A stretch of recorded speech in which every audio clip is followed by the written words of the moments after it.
আল্লাহ পাকের দুইটা নাফরমান সৃষ্টি আছে, একটা হলো মানুষ আর একটা হলো জিন জাতি।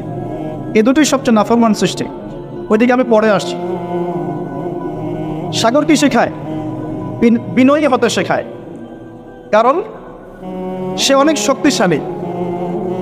শক্তিশালী, এবং প্রচুর সম্পদে ভরা। এই সাগর এই পুরো এলাকার বা পুরো দেশের কোটি কোটি মানুষের রিজিকের উৎস।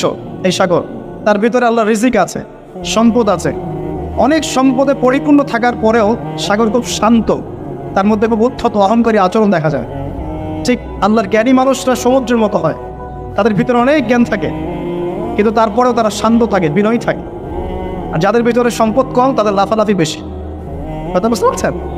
সাগর এত শক্তিশালী হওয়া সত্ত্বেও আপনি তার সামনে গিয়ে দাঁড়ালে সে আপনার পা ধুয়ে দেয়। আল্লাহর বিনয়ী মানুষরা এমনই হয়, অনেক শক্তিশালী হওয়া সত্ত্বেও, সম্পদশালী হওয়া সত্ত্বেও তারা আপনার পা ধুয়ে দিন। অনেক শেখার আছে, অনেক কিছু। সাগর সম্পর্কে অনেক আয়াত আছে কোরআনে।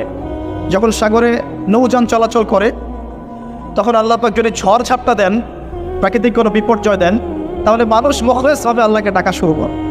যখন সে সেখান থেকে উদ্ধার পায়, আল্লাহ পাক উদ্ধার করে দেন, বিপদ থেকে বাঁচিয়ে দেন, আবার সে আল্লাহর সাথে শিরক করা শুরু। এই আয়াতগুলো সূরা ইউনূসের মধ্যে আছে।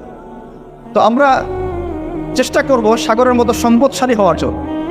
সম্পদশালী ভিতরে সম্পদ থাকবে, যেমন ভিতরে জ্ঞান থাকবে, কিন্তু বাইরে বিনয়ী ভাব থাকবে। সাগরের মতো পা ধুয়ে দেওয়ার মানসিকতা থাকতে হবে। এবং যখন সে আল্লাহর হুকুমে কর্তন প্রদান করা শুরু করে, তখন কিন্তু সামন পিছন সব ভাসিয়ে নিয়ে চলবে। তাই নর্মালি শান্ত থাকতে হবে। যখন আল্লাহর হুকুম আসবে তখন ঝাঁপিয়েও পড়তে হবে। কথা কি বুঝতে পারছেন? সমুদ্রের মতো অনেক কিছু শেখার আছে। এগুলো শিখতে হলে আগে দৃষ্টিভঙ্গি চেঞ্জ করতে হয়। সাধারণ মানুষের মতো সব দেখলে হবে না, আপনাকে খিদর আলাইহিস সালামের মতো দেখতে হবে। তার মতো মুসা আলাইহিস সালাম বলছেন যে নৌকা ফুটা করলেন কেন? সূরা কাহফ কেউ পড়েছেন? সূরা কাহফ পড়েছেন তো? নবী মুসা আলাইহিস সালাম বলছেন নৌকা ফুটা করলেন কেন? তিনি বলছেন নৌকা ফুটা না করলে জলদস্যু নিয়ে চলে যেত। মুসা আলাইহিস সালাম বলছেন নিষ্পাপ বাচ্চাকে হত্যা করলেন কেন? খিদর আলাইহিস সালাম বলছেন এই বাচ্চাকে হত্যা না করলে